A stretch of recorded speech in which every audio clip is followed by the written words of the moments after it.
Good to be with you this morning. It's good to see everyone. We are blessed to have visitors with us today, and we are so appreciative of that.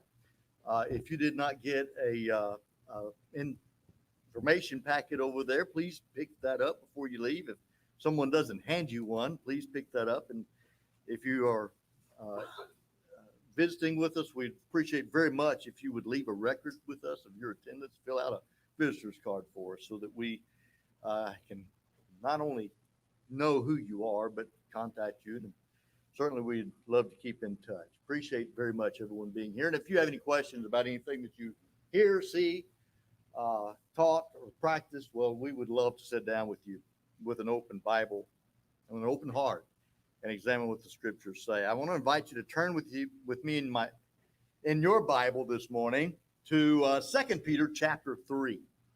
2 Peter chapter 3. After our study, we're going to be singing number 297 as a means of inviting those who have not obeyed the gospel, or if there's some need that they have to accept the Lord's invitation at that time.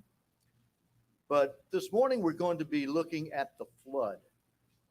In the days of Noah, actually, that's from Matthew 24, 36 through 39. In the days of Noah, we'll get there eventually.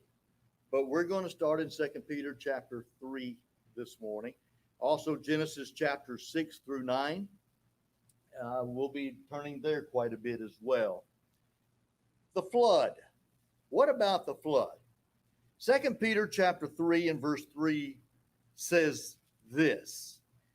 It says that you may be mindful of the words which were spoken before by the holy prophets, and of the commandment of us, the apostles of the Lord and Savior. Know this first, that scoffers will come in the last days, walking according to their own lust, and saying, where is the promise of his coming? For since the fathers fell asleep, all things continue as they were from the beginning of creation. And we'll get into this a little bit more in a moment, but scoffers will come. If you ever talk to someone about apologetics, about evidences, about the creation of the world, you're talking to someone who doesn't believe that there is a God, or maybe you're talking to someone who doesn't know whether there's a God or not, whether it's an atheist or an agnostic, whichever, you're going to have a lot of questions asked. And I find it's very common, most often, that people will go to the flood and start asking questions about it. That this is something that doesn't make sense to them. How is this possible? This couldn't have happened. They'll go here. They'll also go to Jonah. How did Jonah survive 3 days in the belly of a whale, right? How did that happen? Well, scoffers like to ask questions like this. What evidence is there of a major flood? They deny that there is any evidence. You would think that if the Bible's true, that there was indeed a worldwide flood, that there would be evidence for it. Is there? The Bible clearly teaches that there was a worldwide flood. Is there evidence for that? Scoffers also would say, well, where did all the water come from? There's not enough water on the earth to cover Mount Everest. That's impossible, they claim. How do you answer that question? How could the ark have been seaworthy? Built by a man, according to you, over 4,000, almost 4,000 years ago? How did he do that? Not to mention, people did build pyramids and other things that were very elaborate. Their technology was very impressive, but okay, let's think about that one for just a second. How could all the animals fit on the ark? How do you get all the species that existed then on that ark? That would just seem to be impossible. So people say, well, this story just doesn't make sense. How do you answer such skeptics? Scoffers who come in the last days. Beginning in Genesis chapter 6 and verse 5, then the Lord saw that the wickedness of man was great in the earth, and that every intent of the thoughts of his heart was only evil continually. And the Lord was sorry that he had made man on the earth, and he was grieved in his heart. So the Lord said, I will destroy man, whom I have created from the face of the earth, both man and beast, creeping thing and birds of the air, for I am sorry that I've made them. But Noah found grace in the eyes of the Lord. What's God going to do? He's going to destroy the world. Verse 13 says, and God said to Noah, the end of all flesh has come before me. For the earth is filled with violence through them, and behold, I will destroy them with the earth. It's people, there are those who profess to be Christians who will argue, well, this was just a local flood to try to avoid the questions, that come from scoffers and skeptics. But the Bible's very clear. This was a worldwide flood. Verse 17, and behold, I myself am bringing floodwaters on the earth to destroy from under heaven all flesh, in which is the breath of life. Everything that is on the earth shall die. Chapter 7 and verse 4, after 7 more days, I will cause it to rain on the earth 40 days and 40 nights, and I will destroy from the face of the earth all living things that I have made. Verse 10, and it came to pass after 7 days that the waters of the flood were on the earth in the 600th year of Noah's life, in the 2nd month, the 17th day of the month. On that day, all the fountains of the great deep were broken up, and the windows of heaven were opened, and the rain was on the earth 40 days and 40 nights. So those that entered the ark, male and female of all flesh, went in as God had commanded him, and the Lord shut him in. Now the flood was on the earth 40 days. I don't know of a local flood that's ever lasted that long. By the way, it wasn't just 40 days that the flood waters were on the earth. They were on the earth 40 days, but it was almost a full year, over a year. Totally. So, okay, that's not going to happen in a local flood. But the flood was on the earth 40 days. The waters increased and lifted up the ark, and it rose high above the earth. The waters prevailed and greatly increased on the earth, and the ark moved about on the surface of the waters, and the waters prevailed exceedingly on the earth, and all the high hills under the whole heaven were covered, and the waters prevailed 15 cubits upward, and the mountains were covered. Genesis chapter 7, verses 21 on down, they were destroyed from the earth. Only Noah was saved alive. Matthew 24 would say, well, that's in the Old Testament. How do we know that story is true? Well, Jesus said it was. But that day and hour no one knows, not even the angels of heaven, but my Father only. But is as the days of Noah were, so also will the coming of the Son of Man be. Jesus refers back to that event as a real historical event. For as in the days before the flood, they were eating and drinking, marrying and giving in marriage until the day that Noah entered the ark, and did not know until the flood came and took them all away, so also will the coming of the Son of Man be. Jesus said it was a real flood and compared it to his coming. In Hebrews 11 verse 7, the Hebrew writer says, by faith Noah, being divinely warned of things not yet seen, moved with godly fear, prepared an ark for the saving of his household, by which he condemned the world and became heir of the righteousness which is according to faith.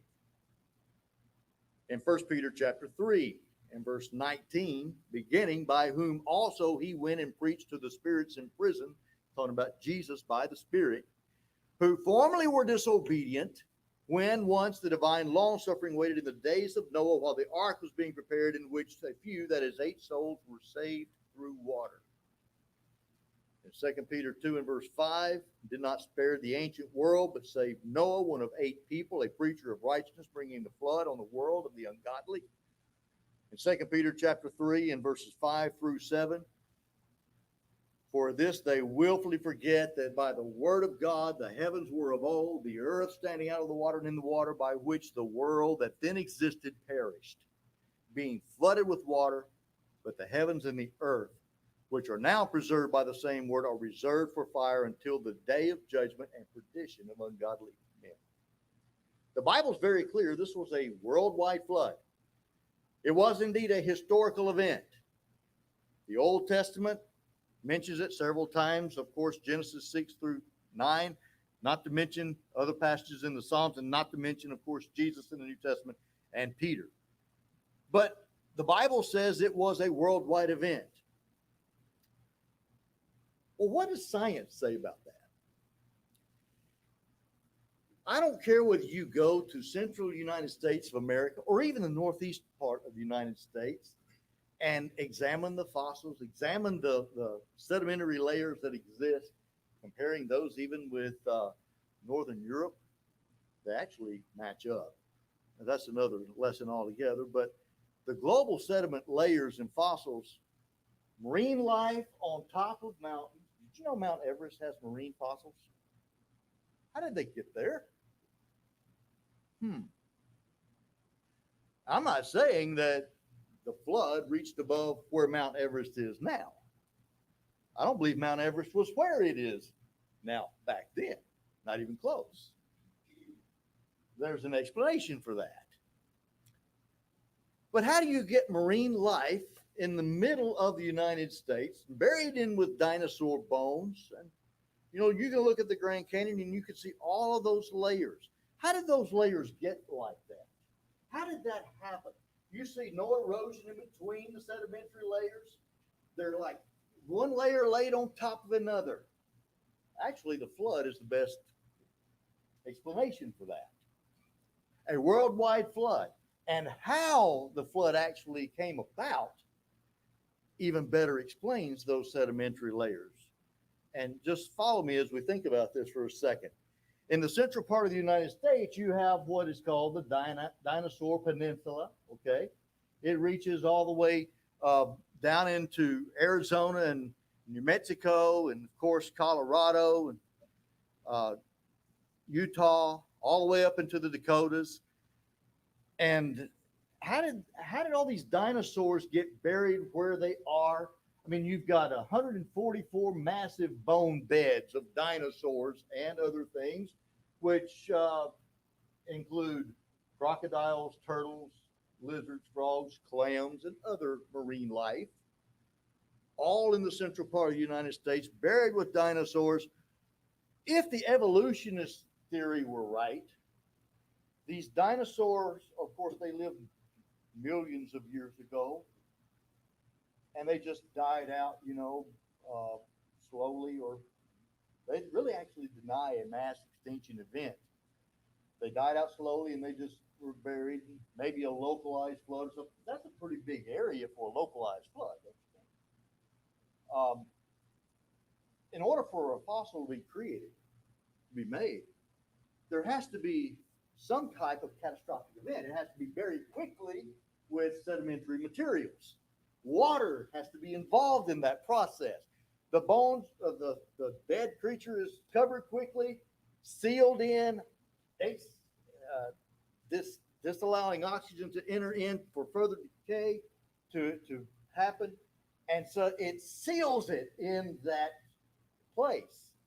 And you have massive beds of dinosaurs. How did that happen?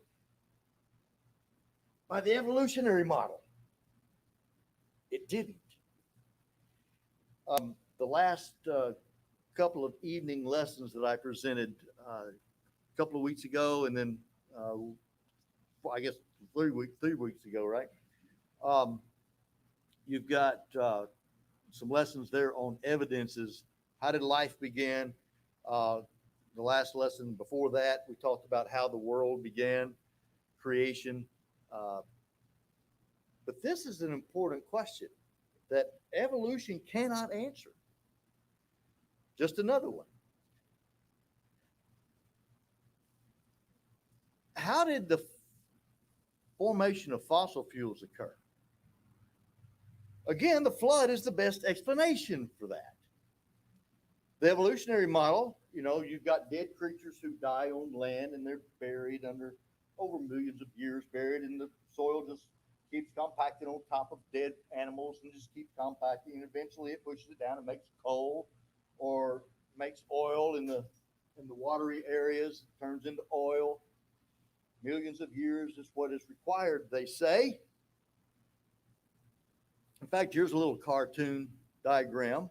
Okay, where does coal, where does um, gas, and where does oil come from? Well, it comes from dead organic matter that dies and begins to decay and is covered up with earth and water and becomes deeper and deeper under the levels and eventually turns into coal, which they say millions of years later forms coal. Question: if that is truly the process and it's evolutionary from their perspective, it takes millions of years, how come we find these huge coal beds? How come we find huge oil reservoirs under the earth all in one place? It seems like things would be very different if the evolutionary model were true. But if you have a flood that is wiping out, washing all of this, by the way, what kind of environment existed before the flood? You had a lot of organic matter. The whole earth was filled with organic matter. Even the poles were very warm and mild. Did you know that there are, uh, well, there's both plants and animals in both the Arctic and Antarctic that are present today in only tropical environments? How did that happen? The poles weren't like they are now. You had an entire world that was, just covered with organic material. Very, you've been to a botanical garden, all the green, all the lush, you know, that's what it was like. And then a flood comes and washes all this stuff down into the Gulf. We got a lot of oil in the Gulf of Mexico, don't we? Also up in Alaska, of course. Of course, remember it was very green and lush up in Alaska. In Saudi Arabia, you think, well, that's desert. How did all that oil get there? Well, it wasn't like that before the flood. But as floodwaters came across North America and washed them down into the Gulf of Mexico, and these materials were buried with sedimentary material, that would be a pretty good explanation for a huge oil bed there, don't you think? That just makes sense. It makes a lot more sense than the evolutionary model. Um, did the flood really happen? What about all the extra biblical accounts? The Epic of Gilgamesh, for example, records a flood event, as do many others. Whether you're talking about there in Persia with the Gilgamesh epic, or in Syria, or in Asia Minor, or in Greece, or in Egypt, or Italy, did you know that even in Canada, the Cherokee of the United States, did you know they had a flood story? Now, there are those, and skeptics would say, well, the Epic of Gilgamesh came before the Bible, therefore the Epic of Gilgamesh would be closer to, is what they copied the Bible story from. No, the Epic of Gilgamesh may have been written before the Bible was written, and I'm not so sure about that, but maybe it was, but the event itself happened way before the Epic of Gilgamesh. And so you've got the actual event taking place, and some man in Mesopotamia writes this down. Well, the Bible story is the true account. There are some differences between the Gilgamesh record and many of these other records, and you can see what the differences are. And as things pass down orally from one generation to the next, things do happen to get lost in translation. But when you have the biblical account, you have the true record. Um,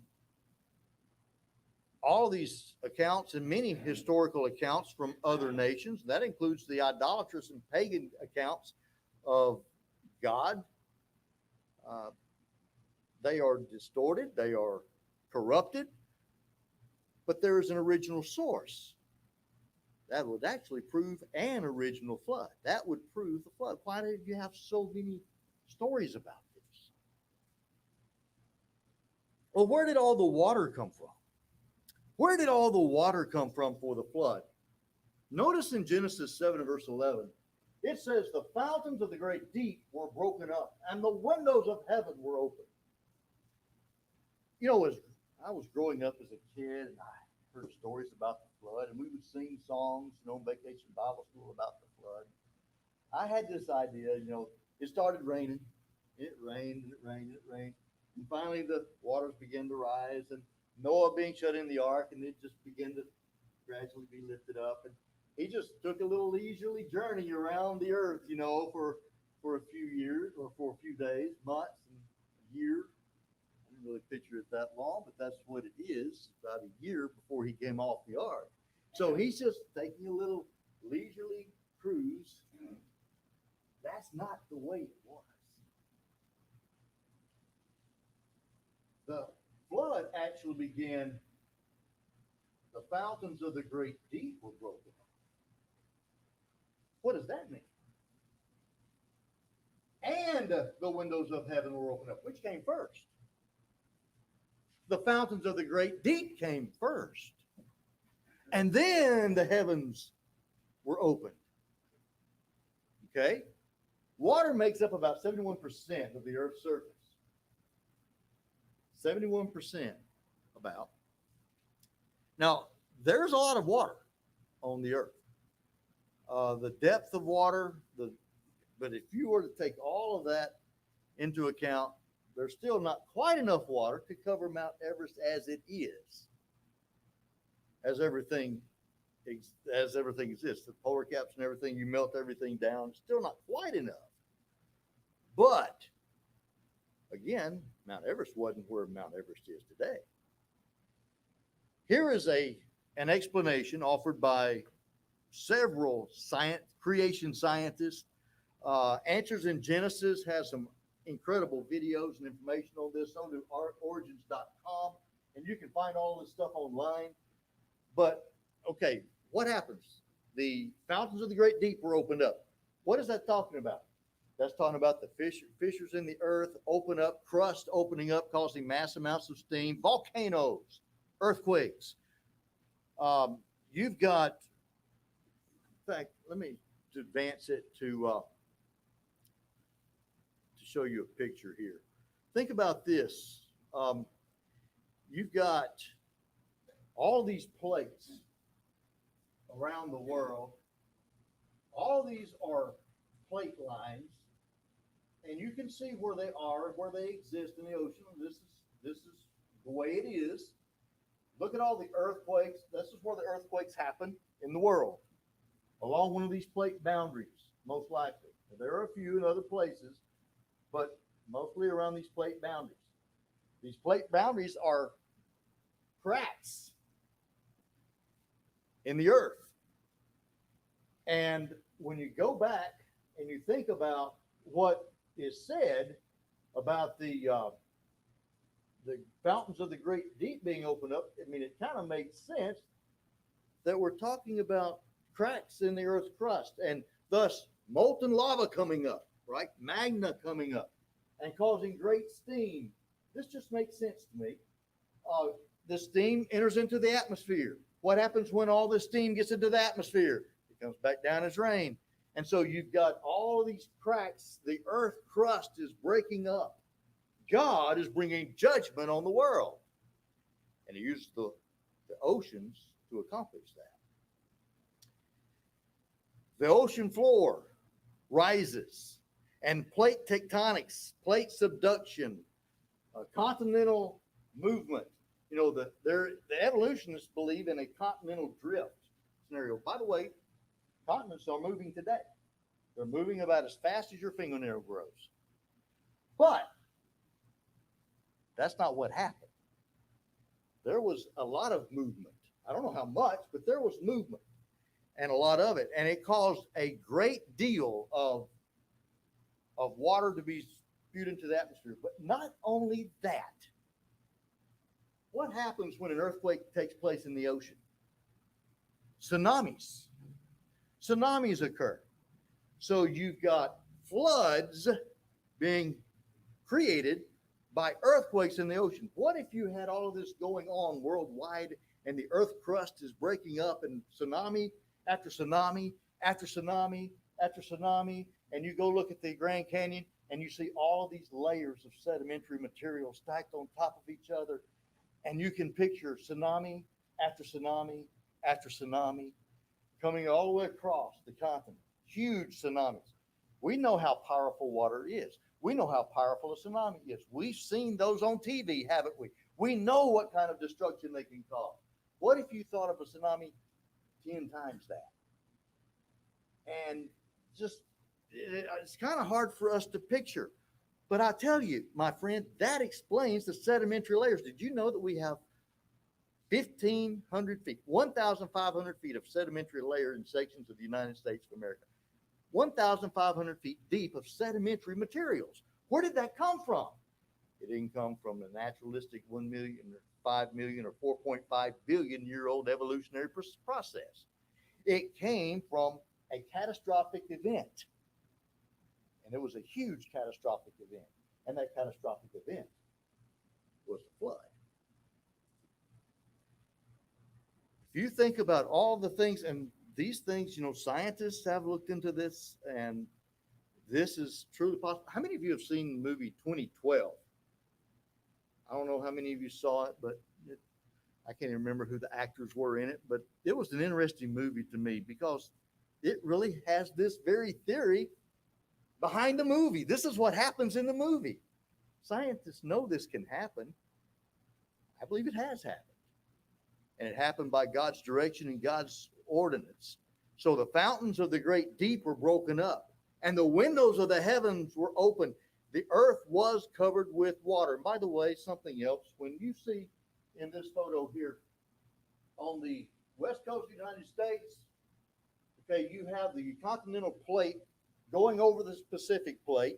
The Pacific plate is going underneath the continental plate. And that's happening now, by the way. That is reality. That is the way it is. That's why you have earthquakes in California. But it's also why you have the Sierra Mountains. It is why you have the Rocky Mountains. The Pacific plate going under and continuing to go under and eventually dissolves into the mantle of the earth. But it is I cooked pancakes for the kids this morning. Have you ever cooked a pancake and you tried to turn it over before it got done enough to turn over? And the spatula goes under and it just causes it to ripple up. That's what happens. That's how the mountains are where they are. If you'll notice, they are generally around these plate lines where these plates run under the crust of the earth and lift up the land and form the mountains. So all of this just makes sense. How could the ark have been seaworthy? Well, people have talked about the dimensions of the ark for centuries, and they realize that this is a logical and scientific and seaworthy design. But I don't believe that any ship could have survived the flood, if I understand it correctly, without God's actual protection. God was with them. God protected them.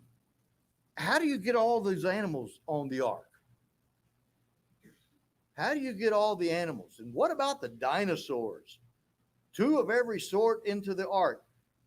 The size given of the ark could contain an equivalent of 450 semi-trailers of cargo, 1.88 million cubic feet. Now, if you take the Bible account, we're not talking species either. We're talking kinds. You don't need all different species of cats. You don't need a leopard and a lion and a tiger or a kitty cat. What you need is a cat. Dogs. You don't need a wolf. You don't need, you don't need a wee dog. You don't need all these different species of dogs. What do you need? A dog. You need a canine. You need a feline. You need a canine. What you need? Kinds. All right. You think about that. You're talking around 1,400 different animal kinds. And then you take the other information. There were less than 7,000 animals on board the ark. Well, that's still a pretty good sized zoo, if you ask me. That's a nice sized zoo. But when you think about that, they certainly would fit in the ark with plenty of room to spare. But what about the dinosaurs? What about the elephants? What about the giraffes? What about these huge animals and the rhinoceroses and everything else, especially the dinosaurs? I mean, they were huge, right? Well, it doesn't say that they were all adults when they took them on the ark.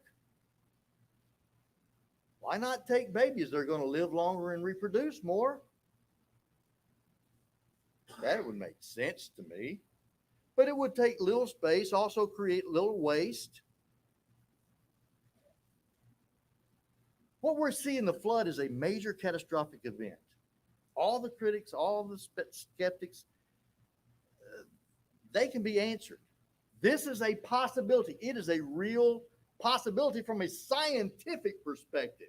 I believe it's an actual historical event that actually did take place, and it explains a lot of what we see in the world. And evolutionists really have a hard time answering all of that. In Genesis 7 and verse 11, on the day the fountains of the great deep were broken up and the windows of heaven were opened. In Genesis 8 and verse 2, the fountains of the deep and the windows of heaven were also stopped, and the rain from the heaven was restrained. So this was going on for 5 months. All of this upheaval, 5 months. That's a long time for a major catastrophic event to be taking place. In Genesis 8 and verse 14, it says, the earth was dried. Then God spoke to Noah, saying, go out of the ark. Now, when was this? This was the second month, the 27th day of the month. Over a year. Things changed after the ark. Now, I'm sure God said, I'm going to reduce man's lifespan, and he did. But I believe he often uses natural causes to bring that about. Things changed after the flood. You didn't have this tropical environment any longer. You didn't have a canopy. You didn't have the insulation that you have now. There are a lot of different reasons why. Plus, of course, the gene pool is continually decreasing with entropy. But you've got lifespans decreasing exponentially after the flood. The average lifespan before the flood, 912 years. What's the average lifespan now? Even Abraham. You've got a drastic decrease. This would also explain, of course, what's called the Ice Age. The evolutionary model says that there were many ice ages. Well, there was an ice age. The science clearly demonstrates that. Now, an ice age isn't an earth or worldwide frozen tundra, but the ice did come down into the Dakotas, even down as far as Missouri. If you're thinking in the United States, that kind of gives you an idea. And so you've got, much broader scope of ice coverage on the earth. Well, this flood scenario actually supports that idea. But okay, enough of that. Where is the promise of his coming? People deny the flood. They deny all kinds of things the Bible says. Scoffers will come in the last days. My friend, I don't know when Jesus is coming back, but I know he is. You know why? God has extended judgment, brought judgment to the world before. And he's going to do it again. He's going to do what he says he's going to do. Old Testament historical events prove that God does what he says he's going to do. The first time he destroyed the world by water. Next time, he will destroy the world with fire. They forgot Jesus, or they forgot the judgments of God, and they became wicked. What kind of world do we live in today? I don't know how many of you watched the news yesterday. What kind of world do we live in today?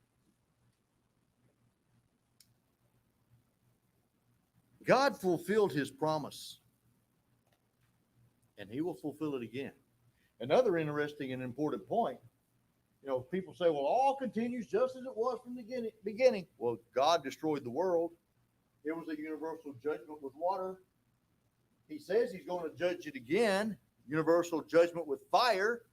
My friend, the destruction will be just as universal as the creation, and it'll also be just as universal as the flood. Destruction is coming. This world will be destroyed according to the Bible. Jesus said, but as the days of Noah were, so also will be the coming of the Son of Man be. Whereas in the days before the flood, they were eating and drinking, marrying and giving in marriage until the day Noah entered entered the ark, and the flood destroyed them all. The Bible tells us that Jesus is coming himself in judgment. He is coming personally, visibly. He is coming audibly. He is coming with his angels, with fire, taking vengeance on them that know not God. He's coming with power and glory. He's coming to judge the world. He's coming to destroy this present world and establish a new heavens and new earth and to glorify his people. The Bible teaches this.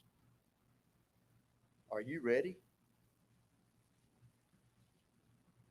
Don't be a scoffer.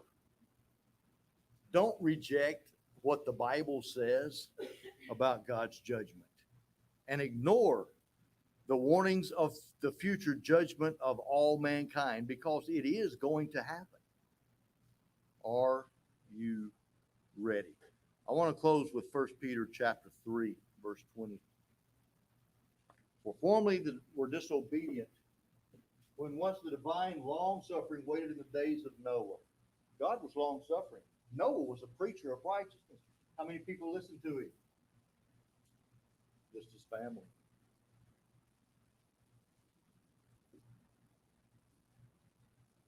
Just 8 souls were saved through water. They were saved in the ark. Peter goes on and says, there is also an antitype which now saves us. Baptism. And not the removal of the filth of the flesh, not according to the ceremonial cleansings of the Old Testament, but the answer of a good conscience toward God. That is, it is something that through which you have your conscience cleansed before God. It is an appeal to God for a good conscience through the resurrection of Jesus Christ, and there's the power that saves us. It is the resurrection of Jesus Christ.